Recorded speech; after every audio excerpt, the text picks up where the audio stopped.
So first components place, ఇక్కడ component కావాల్సినవన్నీ basic resistors capacitors ఇక్కడ అంతే.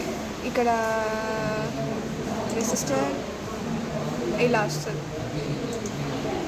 తర్వాత ఢిల్లీ తీసుకో అంతే. తర్వాత మీకు సిఆర్ కావాలంటే ఇక్కడ ఇది మల్టీమీటర్ ఫంక్షన్ జనరేటర్, ఇది సిఆర్ ఆసిలోస్కోప్ ఇలా వేస్తే వస్తుంది.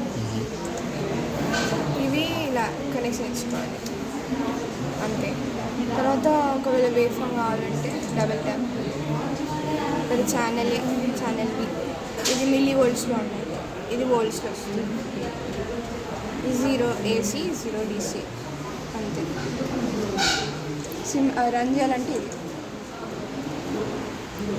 ఇది ఇది అవుట్పుట్, ఇది అవుట్పుట్ 0 AC, ఇది AC, ఇది ఇన్పుట్ అంతే. ఒకవేళ వేవ్ ఫామ్ కావాలంటే simulate, analysis, okay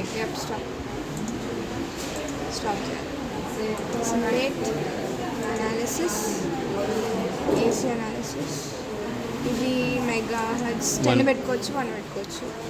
next okay output తర్వాత మనకి వేరియబుల్ కావాలి కాబట్టి ఇది చెక్ చేసుకోవాలి ఫస్ట్. ఫంక్షన్ జనరేటర్ ఇక్కడ 6 వచ్చింది కాబట్టి నెక్స్ట్ ఇక్కడ అవుట్పుట్ ఇది 7. సో మనం ఇక్కడ అవుట్పుట్లో ఎక్స్ప్రెషన్ కావాలి కాబట్టి V7 అంటే అవుట్పుట్ బై ఇన్పుట్ అంతే. తర్వాత ఓకే సిమ్యులేట్ వస్తుంది.